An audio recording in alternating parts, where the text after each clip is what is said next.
समारोपितवामभागं पाणौ महाश्वानकुचारुचापं नमामि रामं रघुवंशनाथम्।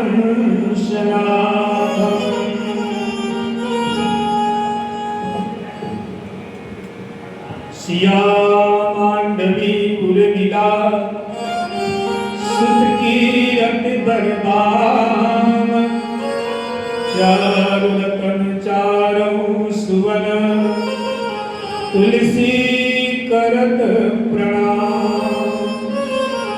ओम राम रामेति रामेति रमे रामे मनोरमे सहस्रनाम ततुल्यं श्रीराम नाम वरानने। वक्रतुंड महाकाय सूर्यकोटि समप्रभ निर्विघ्नं कुरु मे देव सर्वकार्येषु सर्वदा। पवनतनय संकटहरण मंगलमूर्ति रूप राम लखन सीता सहित हृदय बसहु सुरभूप।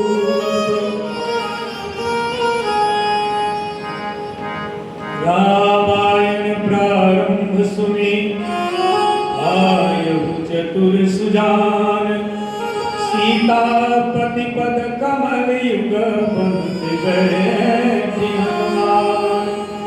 सियावर रामचंद्र की जय गौ माता की जय।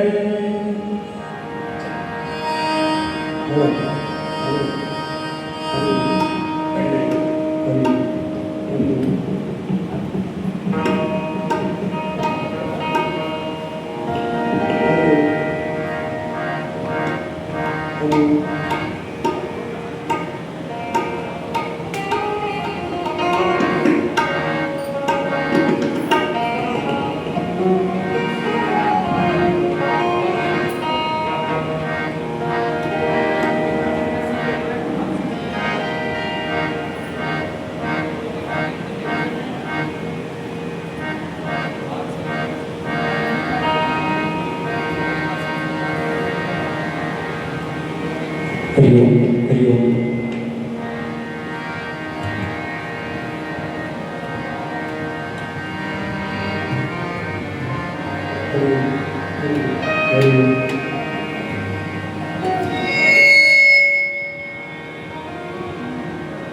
श्री सद्गुरुदेव भगवान की जय। गजानन स्वामी की जय। यज्ञेश्वरी गौ माता की जय। गोपाल कृष्ण लाल की जय। श्री रामचंद्र भगवान की जय।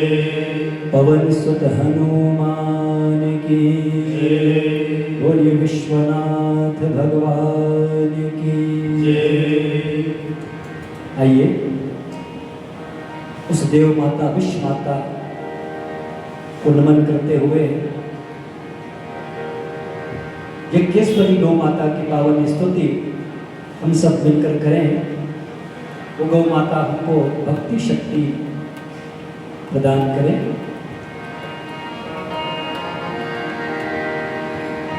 जय सुरभि जय जय कामधेनु मातु नमोस्तुते। जय सुरभि जय जय कामधेनु मातु नमोस्तुते। सुभद्रा सुशीला नमोस्तुते। भवानी बहुले नमोस्तुते। सुभद्रा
सुर भी जय जय आपके सनंदनाथ नमोस्तुते। जय सुर भी जय जय आपके सनंदनाथ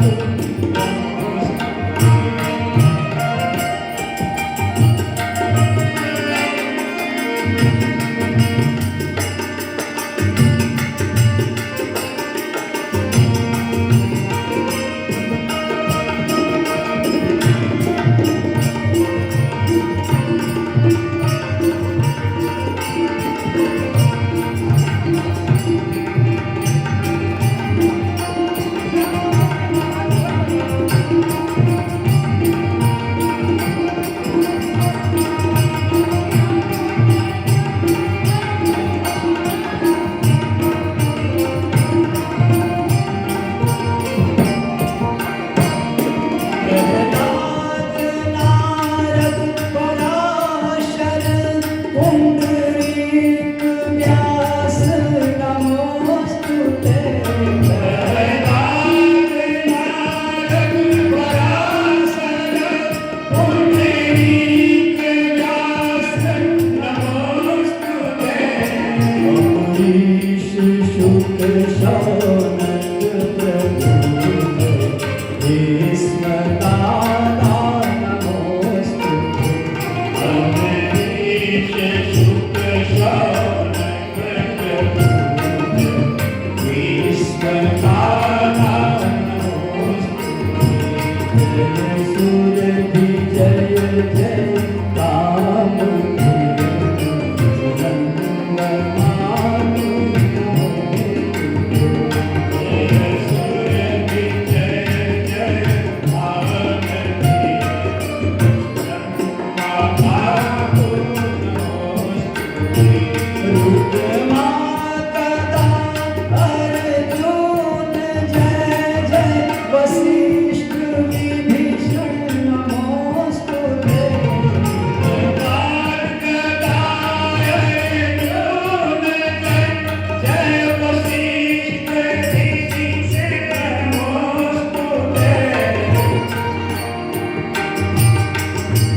ज्ञानी परम भागवता नमामि वन्दे गुरु परम्परा।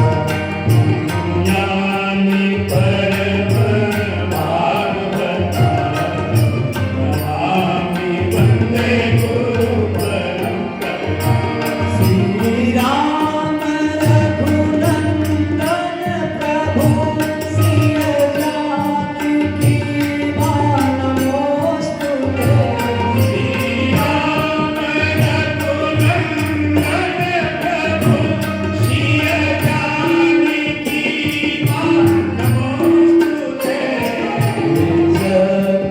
चक्रधारी माधवा श्री कृष्ण राधा नमोस्तुते।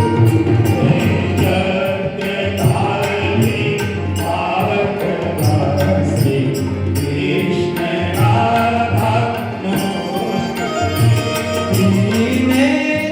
त्रिनेत्रधारी शंभु शिव माता भवानी नमोस्तुते।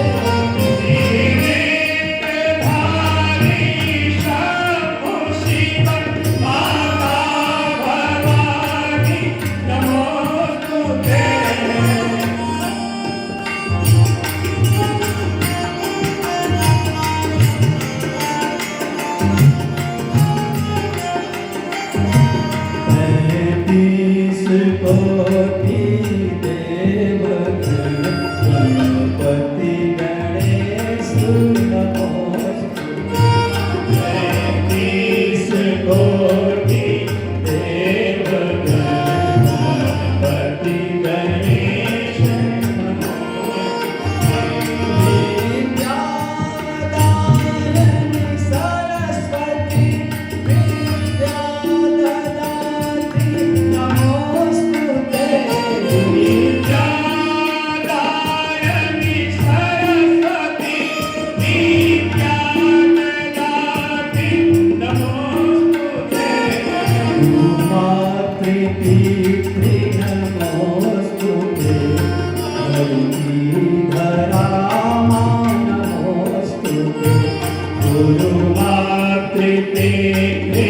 नमोस्तुते धरती धरामा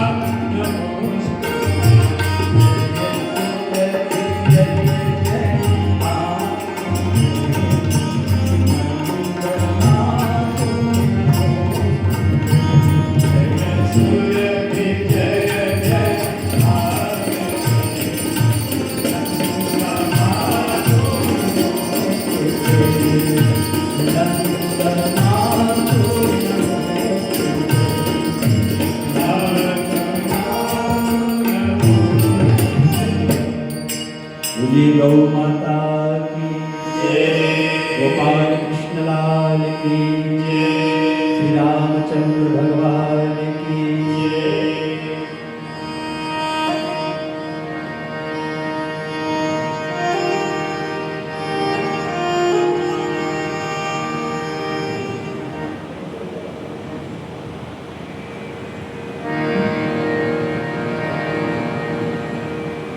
परम मंगल आदि शक्ति गौ माता की पावन कृपा, उनकी आशीर्वाद और भगवान परमात्मा श्री रामचंद्र जी एवं श्री गोविंद की पावन कृपा से यह पावन गौ माता की कथा आज द्वितीय दिवस तत्वावधान गौ सम्मान आह्वान अभियान संपूर्ण भारत में जो यह गौ माता को राष्ट्र माता बनाने की प्रार्थना की जा रही है, उसी की पावन तत्वावधान में यह त्रिदिवसीय गौ कथा एवं कामधेनु महायज्ञ का हम सब श्रवणपान कर रहे हैं कथा के रूप में। गोभक्त मान कथा के माध्यम से श्री दत्त शरण जी महाराज की पावन लेखनी से यह पावन गौ माता की कथा कल हम आप सभी ने पावन गौ माता की कथा सुने थे, जिसमें कामधेनु माता ने भगवान श्री गोविंद को गोविंद नाम से विभूषित किया था। साथ ही भगवान श्री कृष्ण के द्वारा गोपाष्टमी के पर्व में गोचारण प्रारंभ लीला, और साथ ही भगवान ब्रह्मा जी को भगवान श्री कृष्ण ने उनका जो ब्रज में गोप ग्वाल वालों की जब हरण किया परमपिता ब्रह्मा जी ने, तब भगवान श्री कृष्ण ने गोप ग्वालों का रूप धारण करके भगवान परमपिता ब्रह्मा जी के भ्रम को तोड़ा। और साथ ही कथा में सुने थे कि भगवान शंकर जी को गौ माता सुरभि ने अपने गर्भ में धारण किया। ये चार कथा कल हम सबने श्रवणपान किए थे। आइए आज यह द्वितीय दिवस पर भगवान शंकर जी का नाम वृषभध्वज क्यों पड़ा?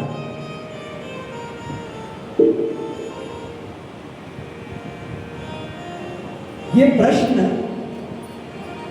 देवराज इंद्र ने भगवान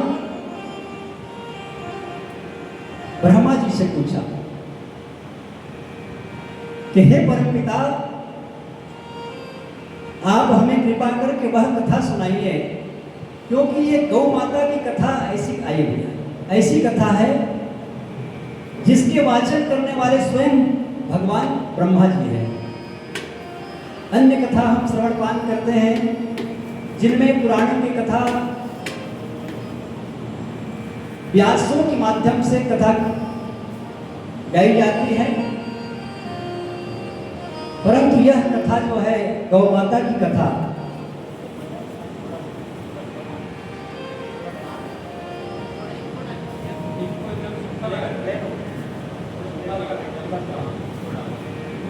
तो भगवान परमपिता ब्रह्मा जी ने ये कथा देवराज इंद्र से कहा कि हे देवराज,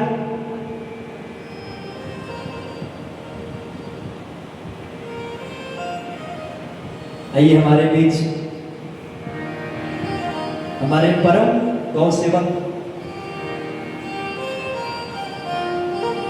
जो आज पूरे हमारे छत्तीसगढ़ हाई कोर्ट की प्रोटोकॉल व्यवस्था देखते हैं, आदरणीय भैया हेमंत साहू जी का आपका हार्दिक अभिनंदन है, स्वागत है इस पावन कथा में। आइए, ऐसी गौ माता की कथा है जिस कथा को भगवान ब्रह्मा जी जो है देवराज इंद्र को सुनाते हैं। देवराज ने पूछा कि हे परमपिता, ये भगवान शंकर का नील वृषभध्वज नाम कैसे पड़ा? तब ब्रह्मा जी ने बताया कि हे देवराज, एक बार भगवान शंकर जी समाधि अवस्था में थे, क्योंकि भगवान शिव जी की सहज ही समाधि लग जाती है, जहां बैठे वहीं समाधि लग जाती है, वहीं साधना प्रारंभ हो जाती है।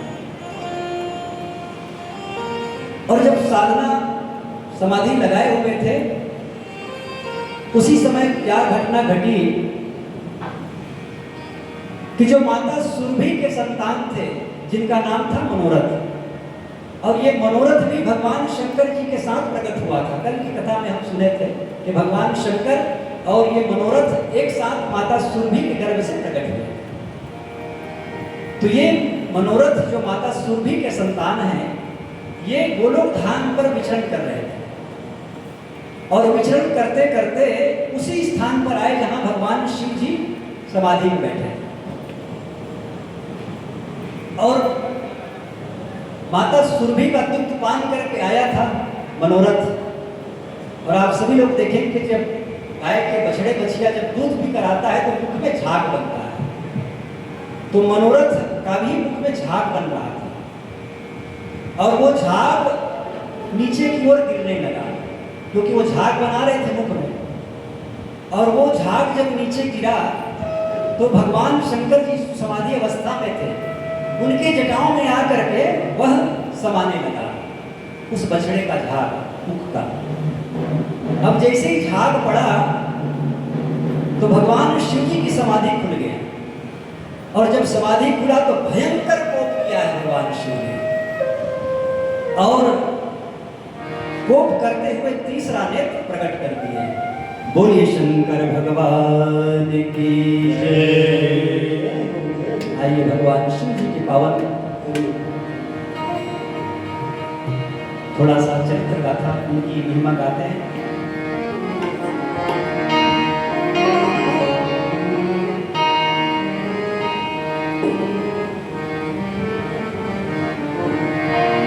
सदाशिव सर्ववरदाता दिगंबर हो तो ऐसा हो। सदाशिव सर्ववरदाता दिगंबर हो तो ऐसा हो। सदाशिव सर्ववरदाता दिगंबर हो तो ऐसा हो। शिव सर्ववरदाता दिगंबर हो तो ऐसा हो। दिगंबर हो तो ऐसा हो, दिगंबर हो तो ऐसा हो। दिगंबर हो तो ऐसा हो। दिगंबर हो तो ऐसा हो। दिगंबर हो तो ऐसा हो। हरे सब दुख भक्तन के, हरे सब दुख भक्तन के, दया करे हो तो ऐसा हो। हरे सब दुख भक्तन के, दया हो तो ऐसा हो। सदाशिव सर्ववरदाता दिगंबर हो तो ऐसा हो।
से बनाया खास गण अपना, बनाया खास गण अपना, कृपा करे हो तो ऐसा, बनाया खास गण अपना, कृपा करे हो तो ऐसा हो, सदाशिव सर्ववरदाता,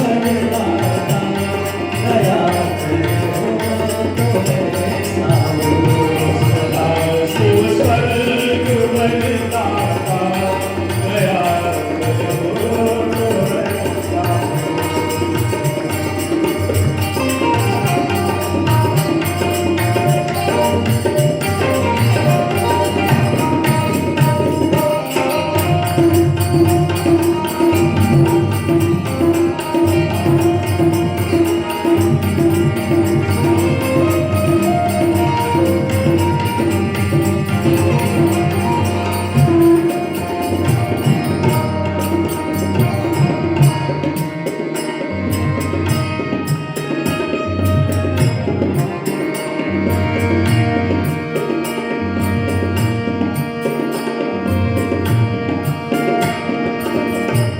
भयंकर जहर जब निकला क्षीर सागर के मंथन से, भयंकर जहर जब निकला क्षीर सागर के मंथन से, क्षीर सागर के मंथन से, किया जब कंठ में धारण, किया जब कंठ में धारण, इस धर हो तो ऐसा हो, शिव स्वर्ग वरदाता,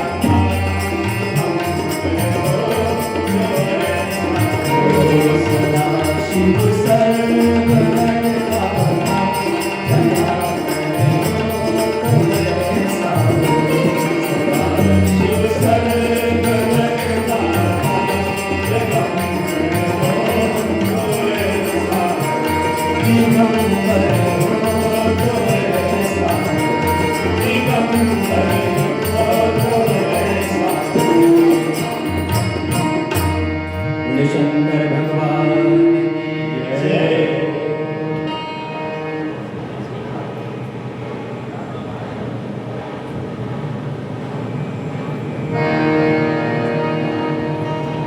भगवान शंकर जी की समाधि खुल गई। तीसरा नेत्र जब प्रकट किया है भगवान शिव जी ने, तो भगवान शिव के तीसरा नेत्र प्रकट होने के कारण संसार में जितने भी गौवंश थी उनका रंग बदलने लगा। इसके पहले सभी गायों का रंग संसार में सफेद था, श्वेत गाय। और जब भगवान शिव जी का तीसरा नेत्र खुला है तो गायों का रंग बदलने लगा। कोई काली हो गई, कोई पीली हो गई, कोई नीली हो गई, कोई गुलाबी हो गई, कोई चितकबरी हो गई। ऐसे 56 प्रकार के रंग गायों का बदलने लगा पूरे संसार में। और जब गायों का रंग बदलने लगा तब परमपिता ब्रह्मा जी ने देखा कि आज संसार में क्या हो रहा है, ये गायों का रंग क्यों बदल गया है। और जब ध्यान लगाकर देखा तो पता चला कि भगवान शिव जी का तीसरा नेत्र प्रकट है। और उस समय तुरंत भगवान ब्रह्मा जी भगवान शिव जी के पास आते हैं और कहते हैं कि प्रभु कि आपने तीसरा नेत्र प्रकट किया है और किसके लिए किया है। बोले ये माता सुरभि के संतान है, ये मनोरथ है, ये आपके साथ ही प्रकट हुआ था।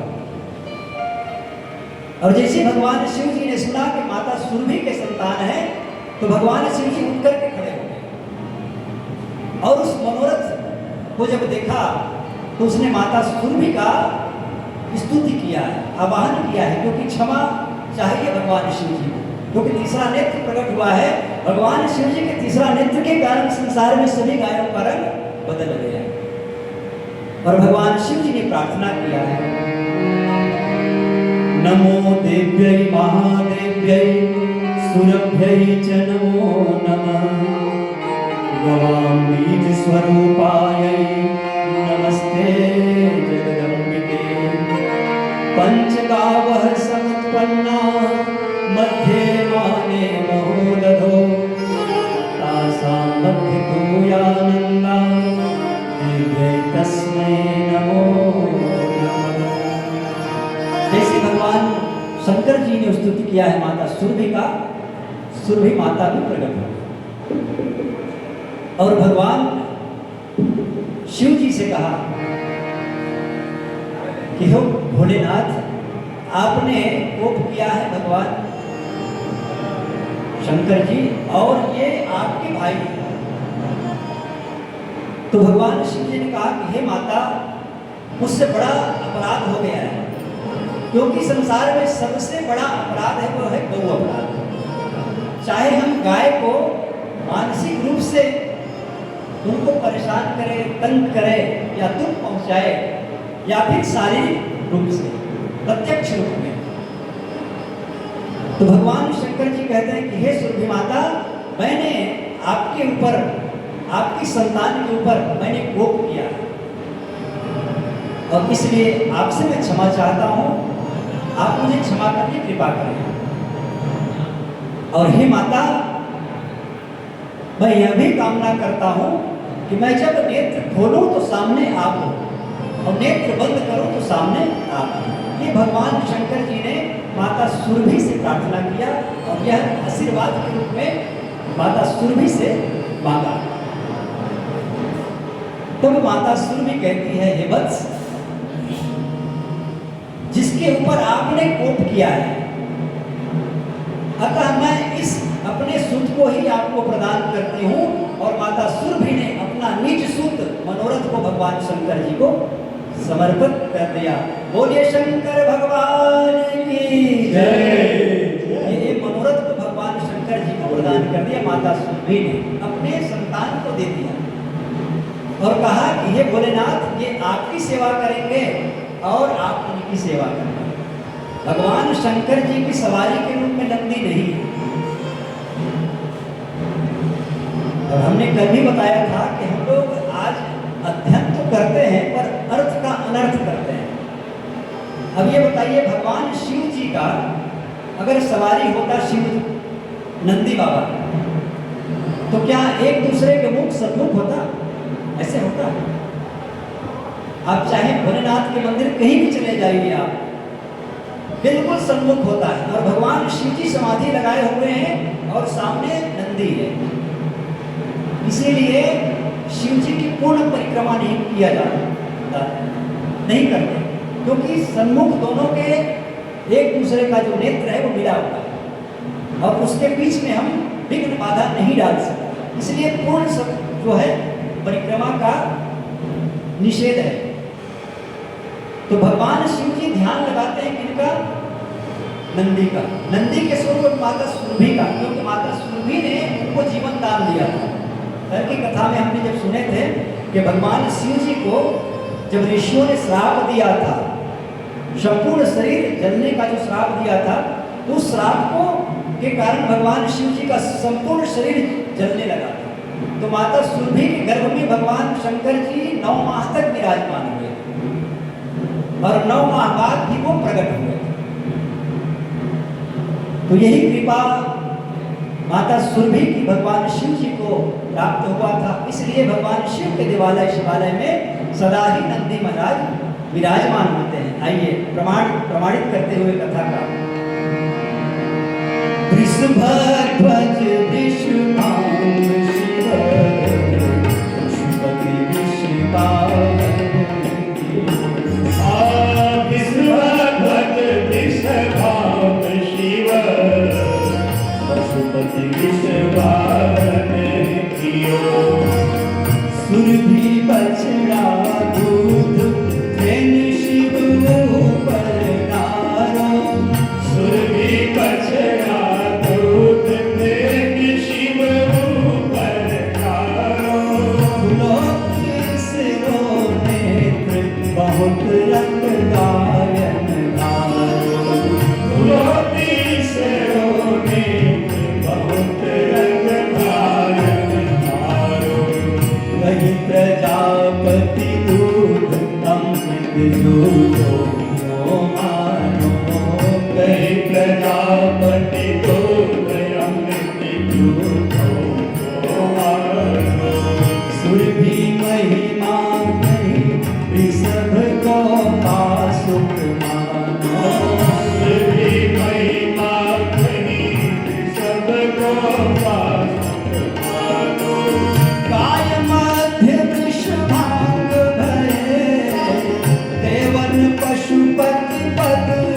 दियो काय बद्ध विषभाग भयो देवन पशुपति पद दियो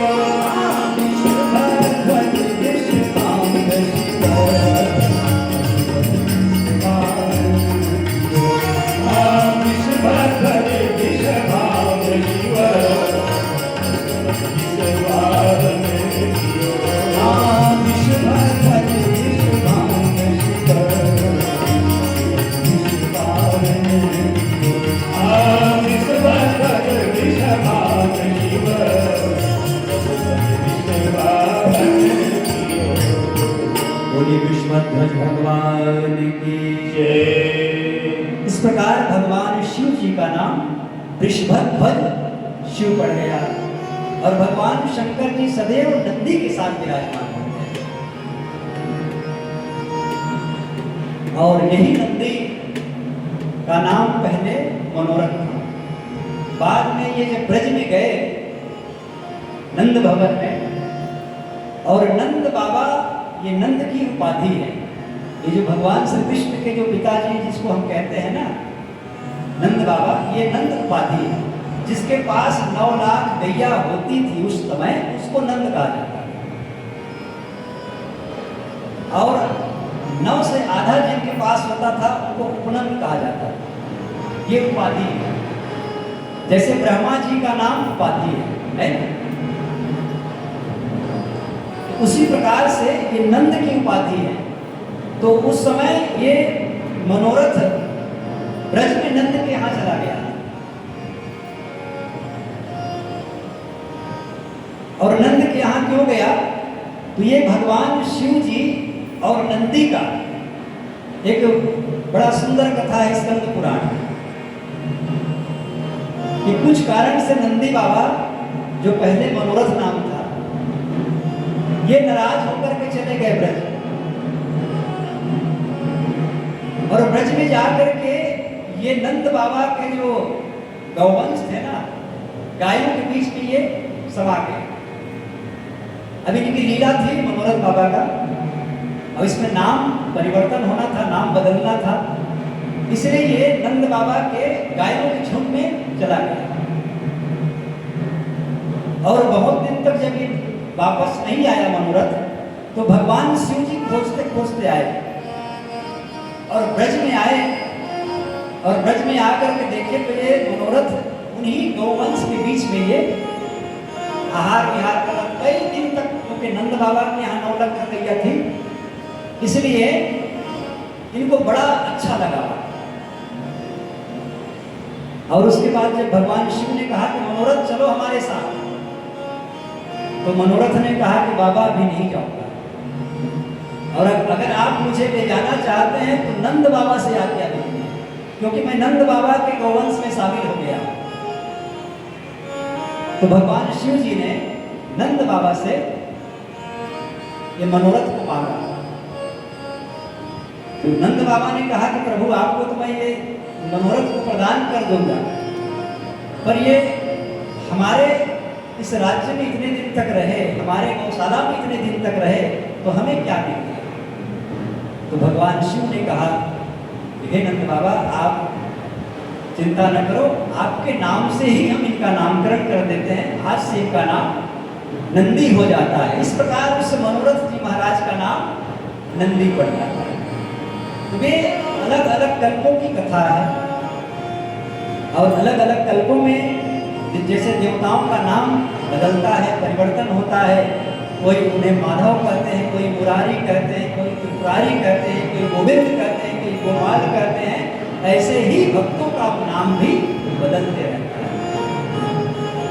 ये एक लीला है, और यही लीला स्वयं परमात्मा इस धरती पर आकर के करते हैं। ये पावन कथा है गो भक्तमाल की, और इसमें भगवान शिव जी को मनोरथ प्राप्त हुआ, और जिनका नाम आगे चल करके नंदी पड़ता है, और भगवान शिव जी का नाम विश्वध्वज शिव पड़ जाता है। इस प्रकार से इस पावन कथा को भगवान ब्रह्मा जी ने देवराज इंद्र को सुनाया।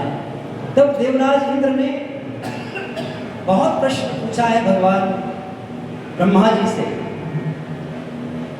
और ब्रह्मा जी से पूछा कि महाराज आप ये बताइए, संसार में ऐसा कौन कौन सा द्रव्य है जिसको जूठन नहीं माना जाता? तो भगवान ब्रह्मा जी कहते हैं कि हे देवराज, संसार में 5 द्रव्य ऐसे हैं जिनको कभी जूठन नहीं माना जाता, पर जूठन से ही प्राप्त होता है। जैसे गाय का दूध। गाय का दूध जब तक बछड़ा दूध नहीं पिएगा तब तक दूध नहीं मिलेगा ना मनीष भैया। जब तक गाय का बछड़ा बछिया दूध नहीं पिएगा तब तक दूध प्राप्त नहीं होगा। तो क्या हम जूठन मानते हैं क्या? नहीं मानते। ये दुग्ध पहला है। दूसरा मधुरस। जब तक वो मधु उसको पिएगा नहीं, बनाएगा नहीं, तब तक वो मधुरस प्राप्त नहीं होगा। लेकिन हम क्या जूठन मानते हैं? नहीं। तीसरा है गंगा जल। वो गंगा मैया में संसार के सब जीव लोग वहां जाकर के स्नान करते हैं, पान करते हैं, सब कुछ करते हैं, पर जूठन नहीं मानते। उसी प्रकार से तालाब, कुआं आदि का जल, इसको भी कभी जूठन नहीं माना जाता, क्योंकि मछली और जितने भी जीवचर जलचर होते हैं सब उनका पान करते हैं, पर उनको हम कभी जूठन नहीं। इसी प्रकार से 5 प्रकार के द्रव्य उनको कभी जूठन नहीं माना जाता। इस प्रकार भगवान ब्रह्मा जी ने देवराज इंद्र को यह पावन कथा स्कंद पुराण के माध्यम से वर्णन किया है। बोलिए शंकर भगवान की जय।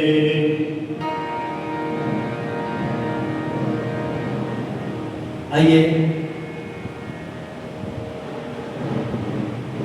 हम जिस माता लक्ष्मी की कामना करते हैं, चाहे देवता हो, संत हो, ऋषि हो, महात्मा हो या मनुष्य हो, हम सब लक्ष्मी के पीछे भागते हैं।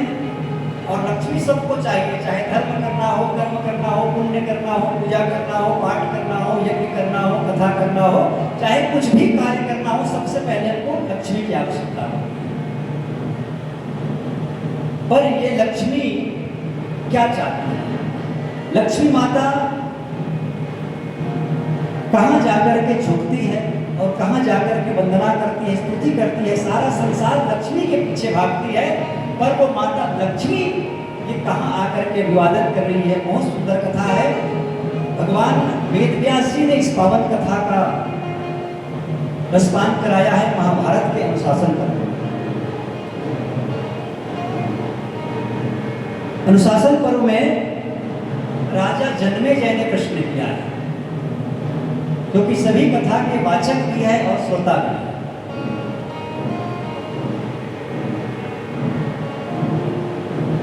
तो पूछा है राजा जन्मेजय, तो इस पावन कथा का वर्णन हुआ है कि गौ माता और लक्ष्मी माता का यह पावन संवाद है। महाभारत के अनुशासन पर्व में इस कथा का वर्णन हुआ है कि एक बार सब देवता इकट्ठा होकर के ये सब कहाँ गए? ब्रह्मा जी, क्योंकि ब्रह्मा जी आदि देवता है, आदि पितर है।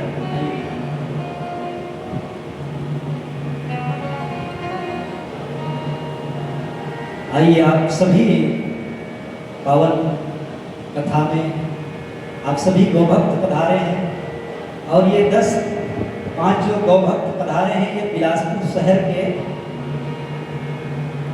क्या कहा जाए, भीष्म कहा जाए या हनुमंत कहा जाए, अंगद कहा जाए, ये सबकी उपाधि है। हमारे बीच आदरणीय भैया श्री मनीष अग्रवाल जी पधारे हुए हैं, हार्दिक अभिनंदन है। आदरणीय हमारे गुरुजी तंबोली जी पधारे हुए हैं, उनका भी हार्दिक स्वागत है। आदरणीय जायसवाल जी पधारे हैं, और हमारे बीच सब गौभक्त पधारे हुए, आप सभी का हार्दिक अभिनंदन। आइए गौ माता और लक्ष्मी माता की यह पावन कथा है। शव देवता भगवान ब्रह्मा जी के पास पहुंचे और ब्रह्मा जी के पास पहुंच करके स्तुति की है कि हे परमपिता, हम सब देवता अलग अलग स्थानों पर रहते हैं। कोई ब्रह्मलोक में रहते हैं, कोई क्षीर सागर में रहते हैं, कोई कैलाश में रहते हैं। सब देवता बिलक बिलक रहते हैं, कारण ये दैत्य हम पे आक्रमण कर देते हैं, क्योंकि इस समय समुद्र मंथन नहीं हुआ था, और जब समुद्र मंथन हुआ तब देवता अमर हुए। इसके पहले देवता भी अमर नहीं थे, समुद्र मंथन के पहले देवता भी अमर नहीं थे, वो भी अपना शरीर छोड़ते थे। आइए बोलिए गौ माता की जय। हमारे परम गौ भक्त भाई श्री धीरज कुंडलियार जी सब परिवार के साथ पधारे हैं। हार्दिक अभिनंदन भैया श्री धीरज जी का। राष्ट्रीय गौवंश सेवक संघ के हमारे भाई श्री कुंडलियार जी हैं।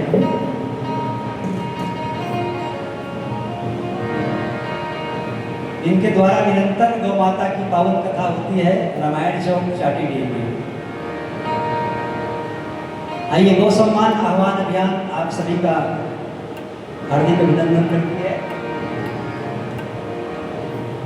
तो भगवान ब्रह्मा जी के पास सब देवता कह रहे हैं कि हे प्रभु, ये सब देवता अलग अलग स्थान पर बैठते हैं, अलग अलग स्थान पर रहते हैं, पर ये दैत्य जो है जब आक्रमण करते हैं तो एक साथ करते हैं, यही अंतर है।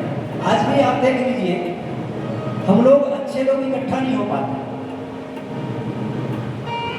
और इकट्ठा कौन होते हैं? जिनकी समुदाय बहुत बड़ी होती है, चाहे कोई भी कारण हो वो इकट्ठा हो जाते हैं। पर हम में यही कारण है कि हम इकट्ठा नहीं हो पाते, एक नहीं हो पाते। तो देवताओं ने कहा कि प्रभु, हम सब विलग विलग स्थान पर रहते हैं और ये दैत्य एक साथ आक्रमण करके हम देवताओं को मार देते हैं, इसलिए हमारी संख्या दिनों दिन कम होती जा रही है। तो हे प्रभु, आप ऐसी व्यवस्था करें कि जिसमें सब देवता एक स्थान पर रहें, एक स्थान पर ही जगह बना करके, स्थान बना करके सब देवता निवास करें, ऐसी आप व्यवस्था करें। तब परमपिता ब्रह्मा जी ने कहा कि हे देवतागण, आप सबकी बातें जन कल्याणकारी है और हम सब इनकी व्यवस्था करते हैं। सभी देवता आपस में सलाह हुए, बैठक हुआ और ब्रह्मा जी ने ध्यान लगाया कि सब देवताओं को इकट्ठा कैसे किया जाए। और तब भगवान ब्रह्मा जी को विस्मृत हुआ और उन्होंने माता कामधेनु को प्रकट किया। बोलिए कामधेनु मैया की जय। कामधेनु माता प्रकट हो गई, और जब कामधेनु माता प्रकट हो जाती है तो आप सभी लोग जानते हैं कामधेनु कैसी प्रकट होती है। उनका पावन शरीर, उनका पूरा देह प्रेम और वात्सल्य से भरा होता है, इसलिए उनको कामधेनु कहा गया। पूज्या गो माता के चरणों में हमारा अभिवंदन। पूज्या गो माता के चरणों में हमारा अभिवंदन। पूज्या गो माता के चरणों में हमारा अभिवंदन। पूज्या गो माता के चरणों में हमारा अभिवंदन। हमारा अभिवंदन, हमारा अभिवंदन, हमारा अभिवंदन, हमारा अभिवंदन। पूज्या गो माता के चरणों में हमारा अभिवंदन। पूज्या गो माता के चरणों में हमारा अभिवंदन।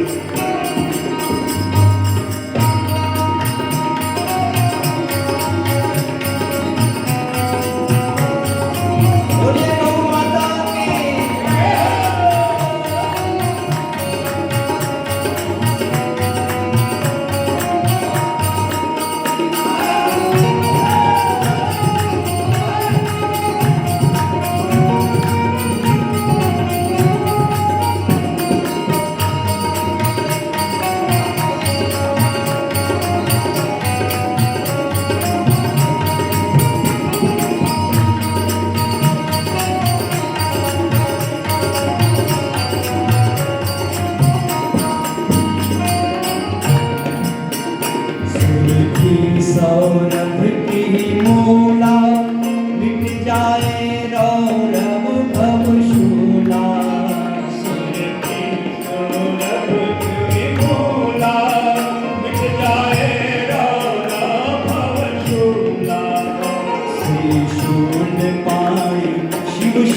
शंकर को कर दिया सूत अर्पण। त्रिशूलपाण शिव शंकर को कर दिया सूत अर्पण। पूजा दो माता के चरणों में हमारा अभिवंदन।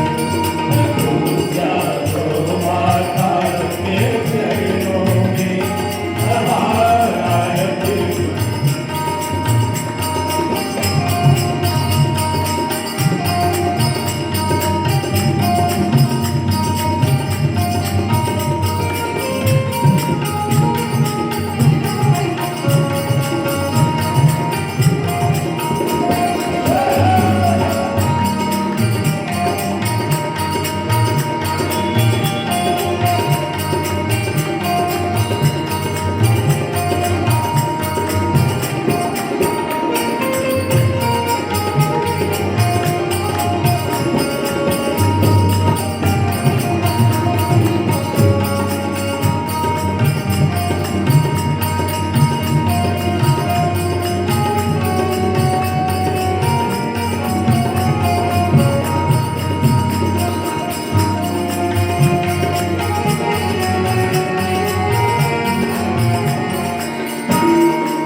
बाहुबल बढ़ाओ, समभाव समंगा लाओ।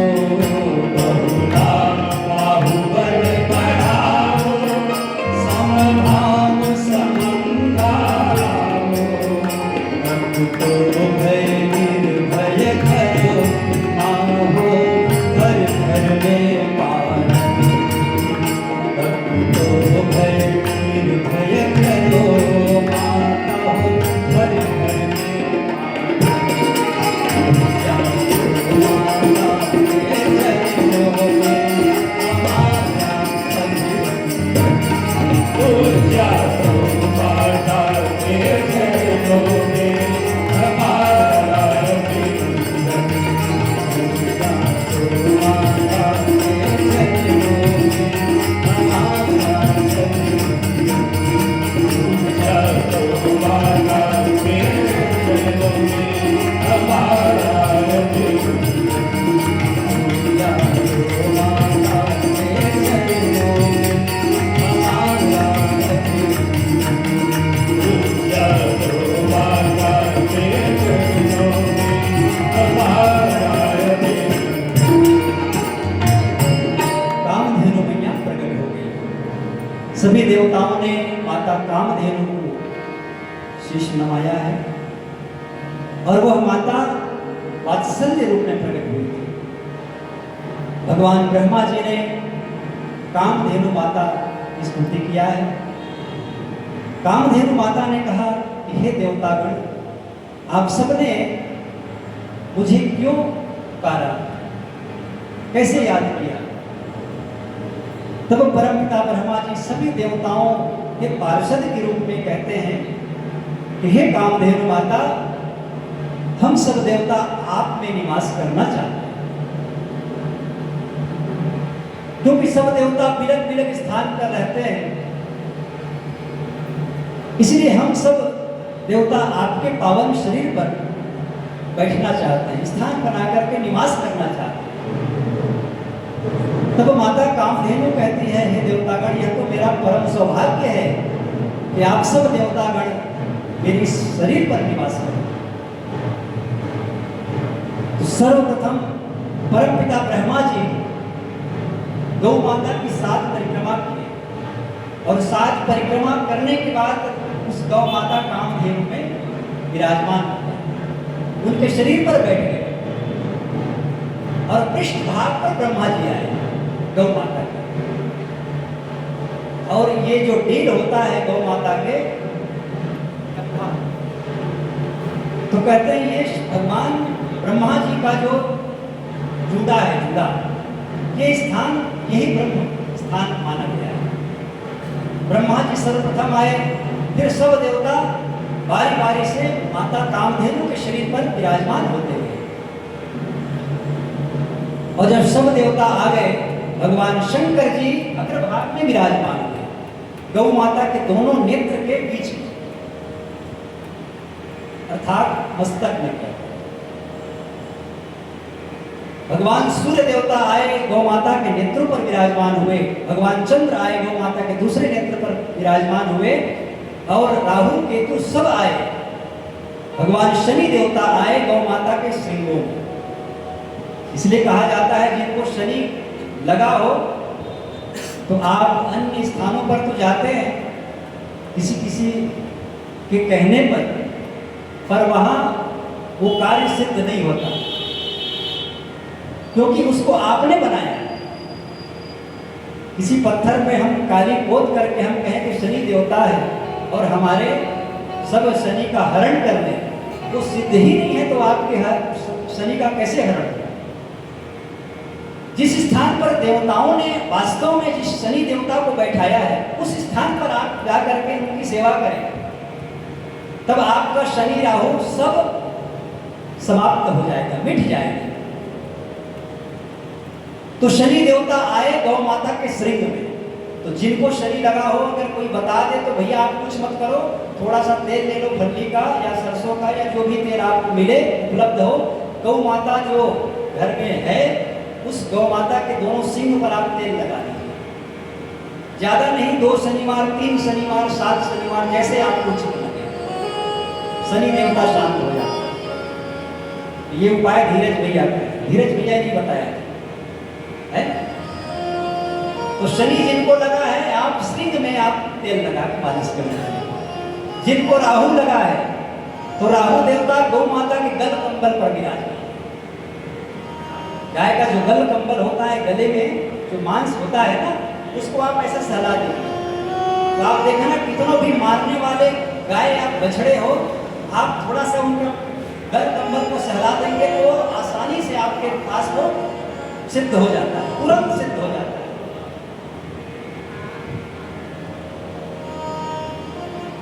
और आप अध्ययन करेंगे भैया तो पता ये चलेगा कि हम लोग जो यज्ञ करते हैं ना, हवन, तो हवन करने के जो पुण्य प्राप्त होता है, अब कितना पुण्य मिलता है ये तो वेदों का ही प्रमाण है, कितना हमको पुण्य मिलता है। तो हमको जो यज्ञ करने का पुण्य मिलता है, उतना ही पुण्य अगर हम एक गौ माता के शरीर से एक जो जीवाणु होता है, क्या बोलते हैं हिंदी, क्या बोलते हैं, एक आप जीवाणु निकाल दो तो आपको एक यज्ञ का पुण्य प्राप्त हो जाता है। ऐसा वेद हमारे कहते हैं।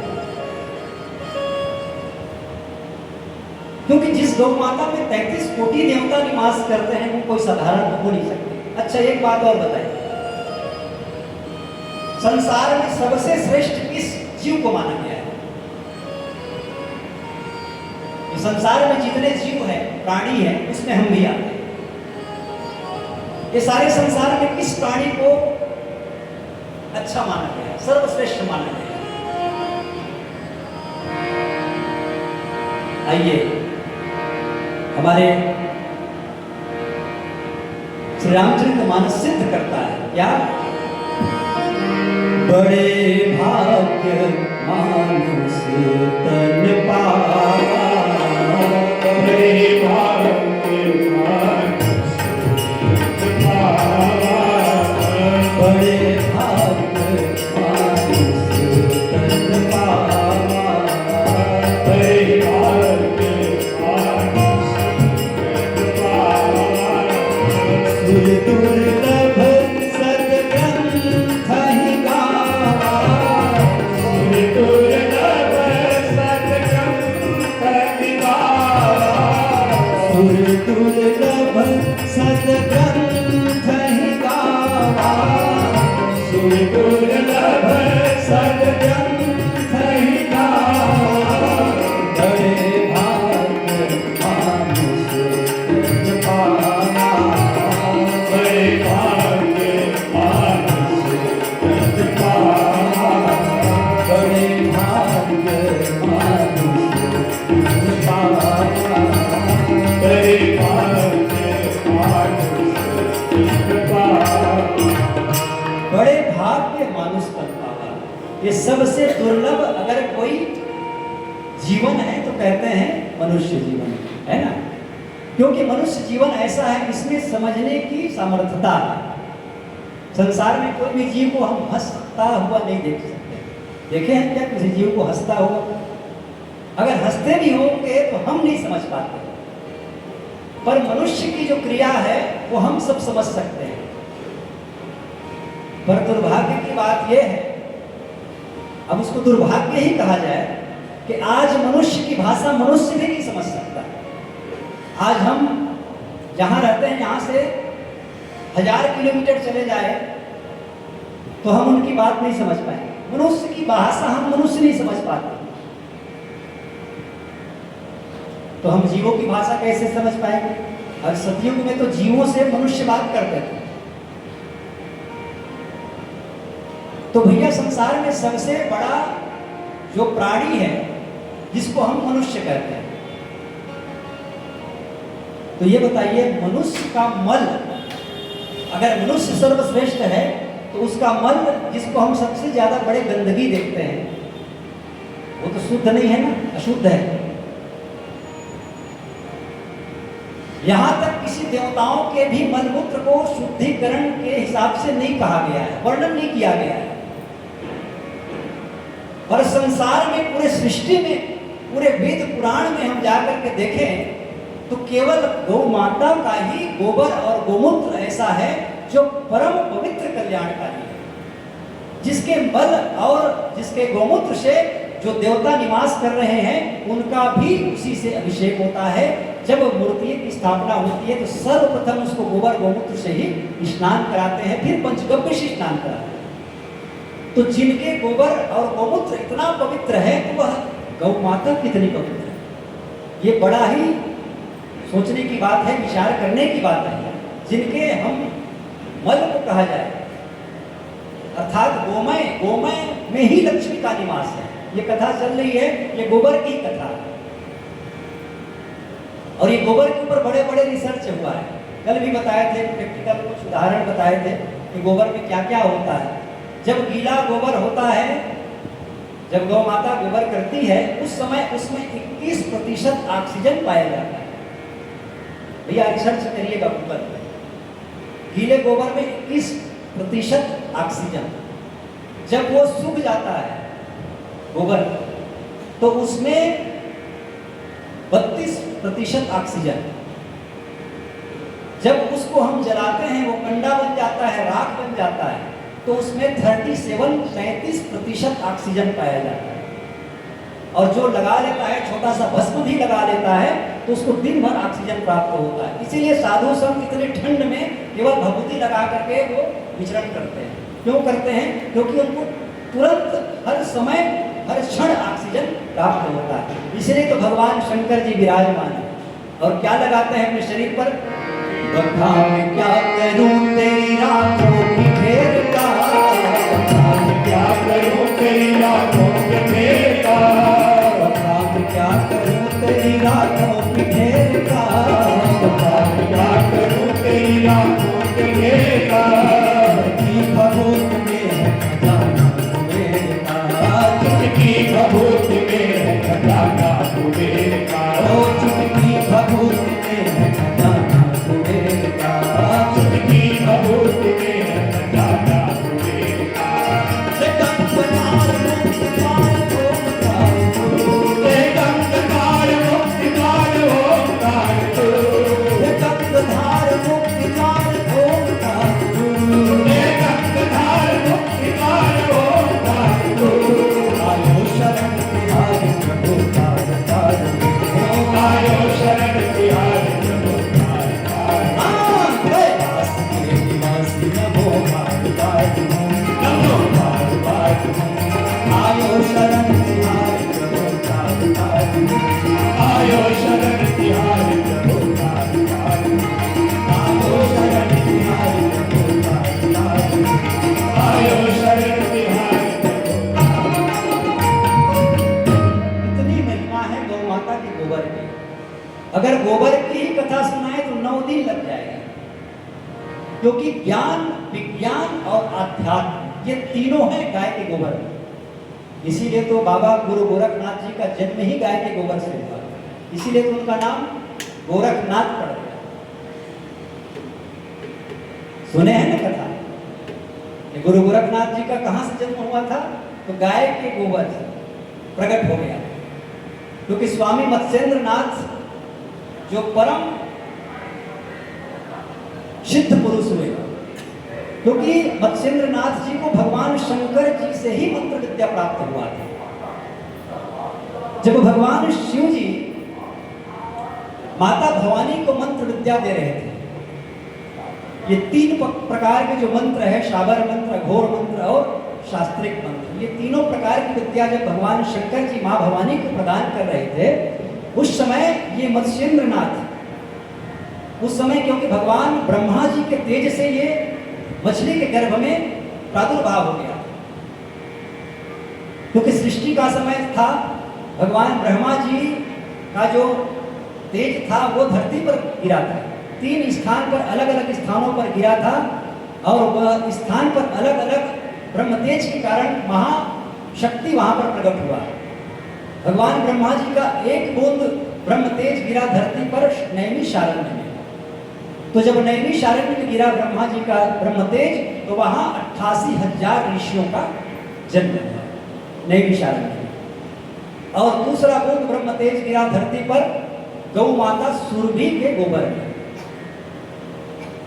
तो वहां पर भयंकर हलाहल जैसा विष प्रकट हो गया, क्योंकि माता सुरभि का भी गोबर महागव्य और भगवान ब्रह्मा जी का भी जो ब्रह्म तेज गिर रहा है वह भी महागव्य, ये दोनों जब मिल गए, तो जब महा मिल गए तो भयंकर हो जाता है ना। तो ये दोनों जब मिले तो भयंकर हलाहल जैसा विष बन गया था। उस समय कहते हैं कि जितने भी अभी विषधर जो हमको मिलते हैं, ये सब उन्हीं को पान किया था, जैसे सर्प, बिच्छू, जितने भी डंक मारने वाले हैं, जितने जहरीले जो जीव हैं, ये सब वहां पर जाकर के उनको पा गए। ऐसी कथा। तो ये मत्स्येंद्र नाथ ने वहां पर ब्रह्म विद्या भगवान शंकर जी से प्राप्त किया था, मंत्र विद्या, और उस मंत्र विद्या को सबसे पहले उन्होंने गुरु गोरखनाथ जी के द्वारा सिद्ध किया था। क्यों? क्योंकि उस समय उनका कोई शिष्य बना नहीं था। ये मत्स्येंद्र नाथ जी महाराज मछली के गर्भ से इनका जन्म हुआ था, इसलिए इनका नाम मत्स्येंद्र नाथ पड़ते हैं। और ये जब प्रकट हुए, पैदा हुए, उस समय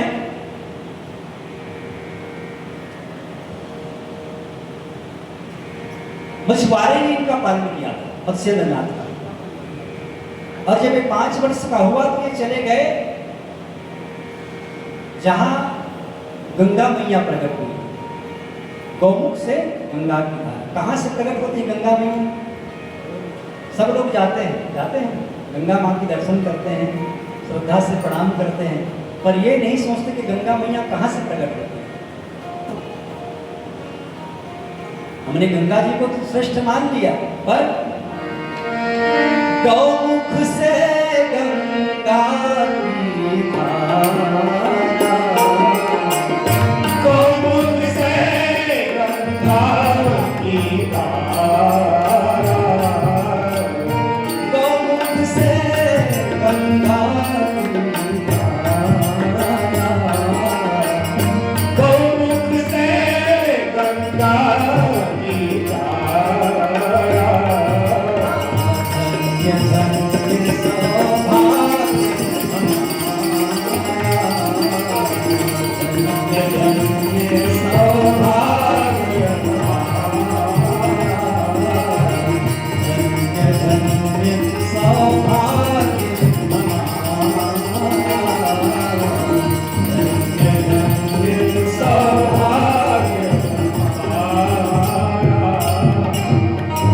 गौमुख से गंगा की धारा। ये गंगा मैया कहां से प्रकट हुई है? गौ माता के मुख से। इसलिए माता कामधेनु ने सभी देवताओं से कहा कि आप सब मेरे शरीर पर निवास करें। भगवान ब्रह्मा जी आए, सब देवता आते गए, भगवान विष्णु जी आए, भगवान शंकर जी आए, चारों समुद्र देवता आए, गौ माता के थनों पर विराजमान हो गए। हनुमंत लाल जी महाराज आए, हनुमंत लाल जी महाराज गौ माता के पूंछ पर विराजमान। इसीलिए कहा जाता है जिनको भूत प्रेत या नजर लगा हो, कुछ नहीं रास्ता दिख रहा हो, सीधा आप गौ माता के पास चले जाओ और गौ माता के पूंछ पकड़ो, और जिनको लगा है झाड़ फूक की जरूरत है इसको झाड़ दो गाय के पूंछ, क्योंकि हनुमान जी वही निवास करते हैं। और सब जो लगा है जादू मंत्र टोना जो भी आप जानते हैं वो सब समाप्त हो जाता है, क्योंकि सबसे बड़े तो मंत्र है हनुमंतलाल जी महाराज का है।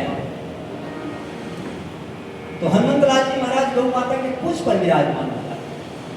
चार पदार्थ जो धर्म अर्थ काम और मोक्ष है गौ माता के चारों पैर पर निवास है। सप्त ऋषिगण आए गौ माता के खुरों पर निवास है। नाग कृष्ण ये सब आए गौ माता के पावन खुरों पर निवास करते हैं। और जब सब देवता आ गए, ये माता सरस्वती च हुंकारे, जब गौ माता हुंकार करती है, माँ कहती है, तो वहां सरस्वती माता निवास करती है हुंकार में। अष्ट वसु देवता है गौ माता के दांतों पर विराजमान।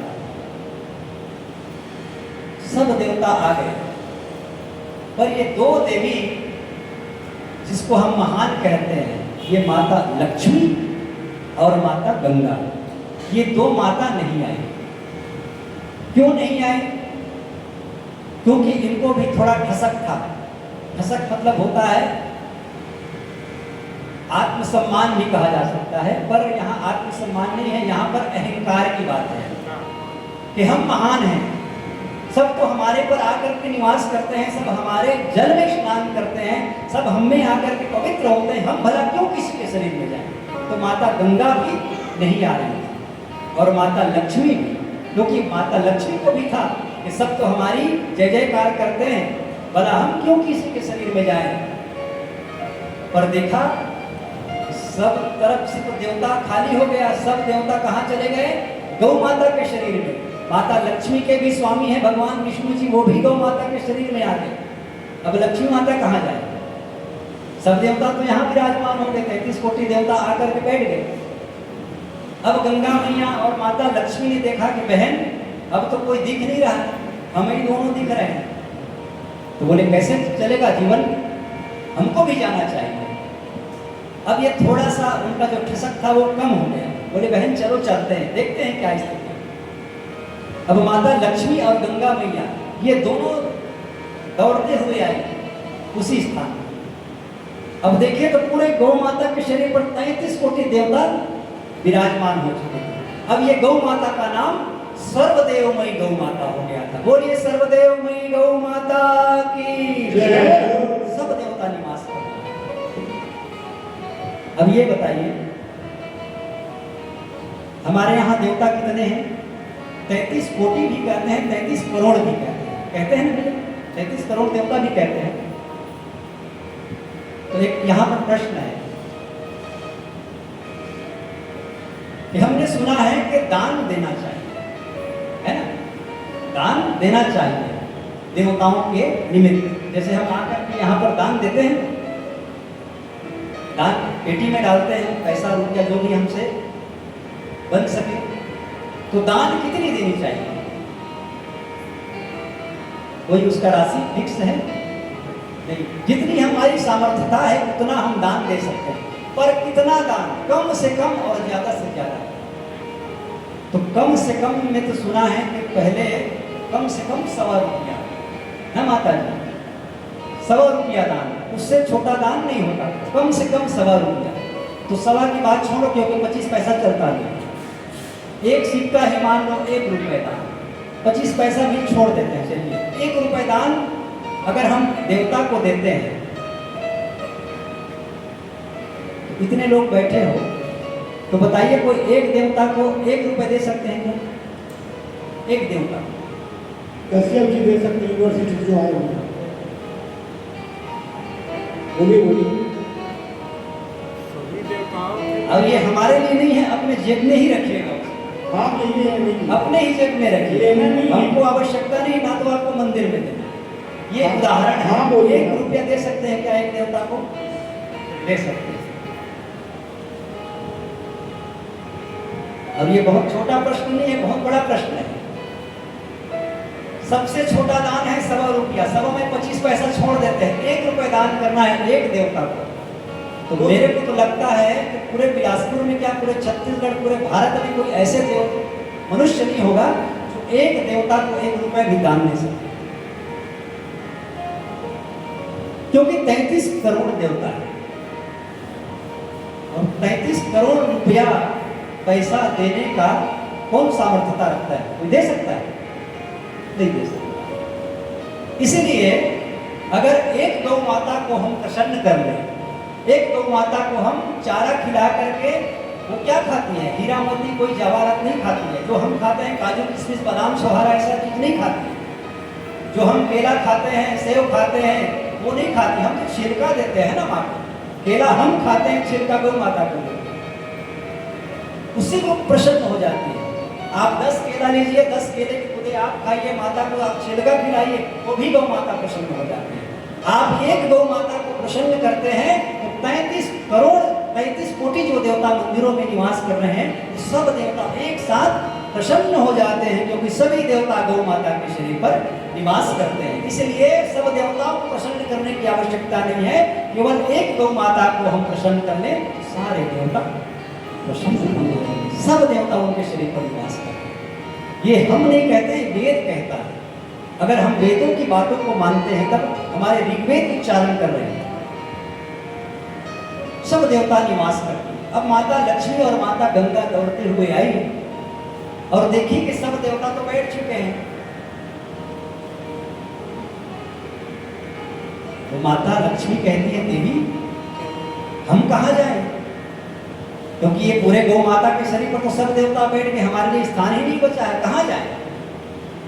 फिर भी लक्ष्मी माता जबरदस्ती गौ माता के शरीर में घुसने लगी। तो गौ माता ने कहा, देवी कौन हो? ये कहाँ घुसे जा रही हो? यहाँ तो जगह ही नहीं है, स्थान ही नहीं है, और आप आए हो विलंब में, इतने विलंब में आप आए हो, कहाँ से स्थान मिलेगा? पूरा हमारा शरीर सब देवताओं से भर गया है, कोई स्थान नहीं है। तो माता लक्ष्मी समझ गई कि मैं आज बिना बुलाए यहाँ आई हूँ, इसलिए मेरा अपमान हो रहा है, उनको अपमान लग रहा है। तो गौ माता ने कहा, देवी मैं अपमान नहीं कर रही आपको, क्योंकि मैं अपमान तो किसी की नहीं करती। मुझे जो काटने वाला कसाई है वह भी अगर मेरी सेवा प्रारंभ कर दे तो उनको भी मैं वही अमृत दूध प्रदान कर सकती हूँ, करती हूँ, जो एक गौ सेवक को प्रदान करती हूँ। इसलिए देवी मैं आपकी पर नाराज नहीं हूँ और आपकी तिरस्कार नहीं कर रही हूँ। तब लक्ष्मी माता का जो खसक था, अहंकार था, वो नष्ट हो गया और कहा कि हे माता, आप कृपा करके हमें क्षमा करें, हमको अहंकार हो गया था कि हम सबसे बड़े महान हैं, और यही अवगुण हमारे जीवन में आता है ना भैया, तो हमें ना भक्ति मिल पाती है, ना ज्ञान मिल पाता है, ना वैभव मिल पाता है। क्योंकि हम अगर भगवान के मंदिर में आते हैं तो अपनी पद प्रतिष्ठा सबको त्याग करके आना पड़ता है, तभी भगवान का दर्शन होता है। इसलिए माता लक्ष्मी से गौ माता कह रही है, देवी आपने अहंकार किया, इसलिए आपको आने में विलंब हुआ। तब गौ माता और गंगा मैया दोनों रोने लगी। हे गौ माता, आप तो सर्वदेवमयी गौ माता हो गई है, सब देवता आपके शरीर पर निवास कर रहे हैं। अगर आप हमें छोड़ देंगे, आप हमें स्थान नहीं देंगे, तो हमारे स्वामी भी आपके शरीर पर निवास कर रहे हैं, ये भी हमारी परित्याग कर देंगे। इसलिए हे गौ माता, आप हमें स्थान दीजिए, हमें स्थान दीजिए, हमें स्थान दीजिए। रोने लगी गौ माता के समक्ष माता लक्ष्मी और गंगा माता। तब गौ माता कहती है, हे देवी आप लोग निराश न हो।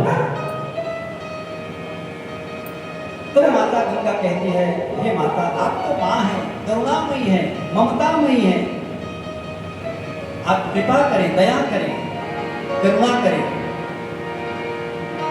और लक्ष्मी माता गंगा माता दोनों निरंतर प्रार्थना कर रही हैं। सब कुछ मिलता है पर मां नहीं मिलती, सब कुछ मिलता है पर मां नहीं मिलती।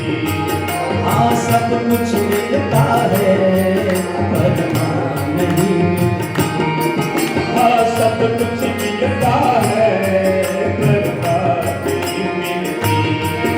धन दौलत मिल जाता है,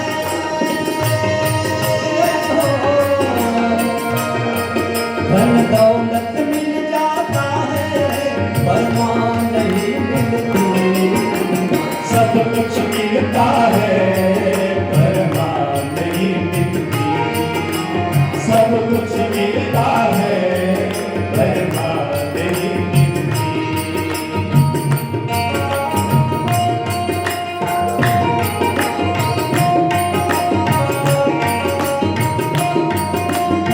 बोले गौ माता की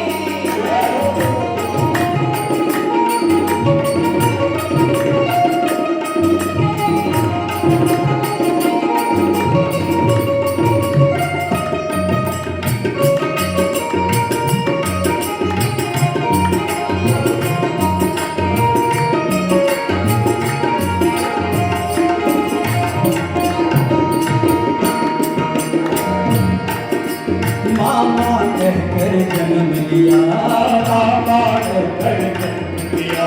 अरे माता ही तूने दूध दिया, अरे माता ही खुद दूध दिया। वह माँ गौ माता है जो सबको नहीं दिखती। वह माँ गौ माता है जो सबको नहीं दिखती। कुछ मिलता है पर मां नहीं मिलती। सब कुछ मिलता है पर मां नहीं मिलती। धन दौलत मिल जाता है, धन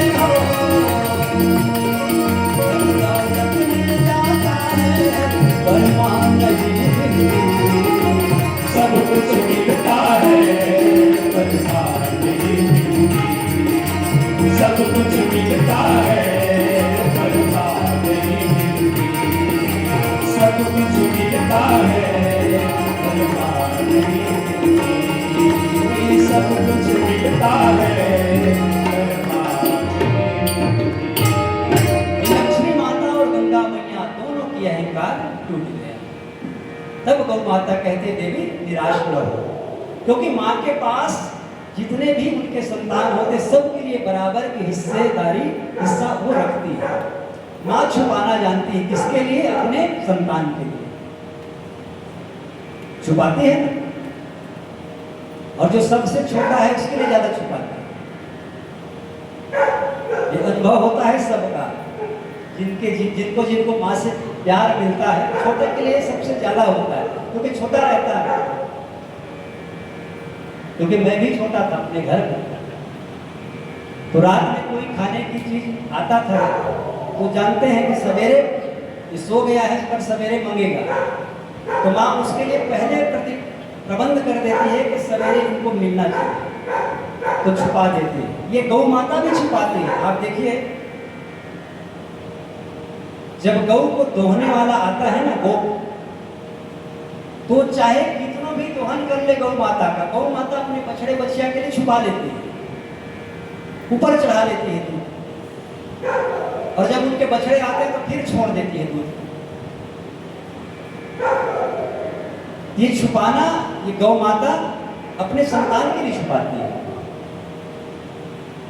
तब गौ माता कहती है देवी आप निराश न हो, चिंता न करो, आपके लिए भी स्थान बचा है। अगर आप इसमें बैठना चाहते हैं तो आप बैठ सकते हैं।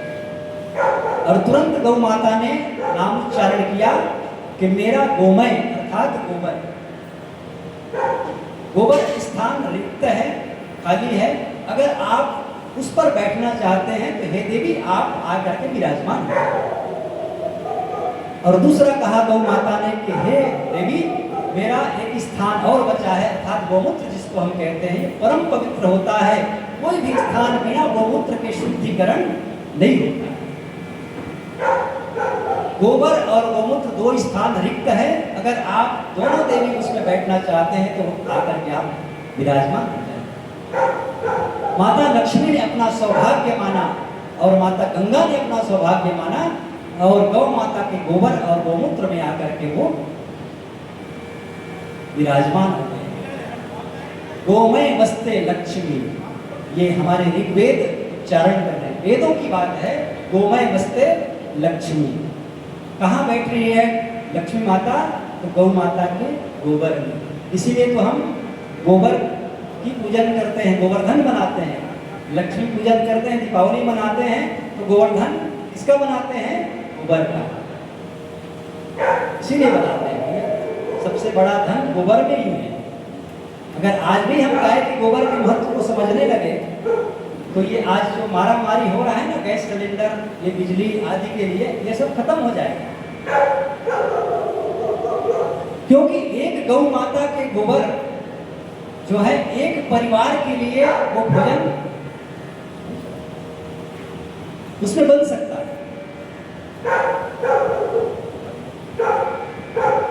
पुजारी जी को कुत्ता को थोड़ा सा खाइए।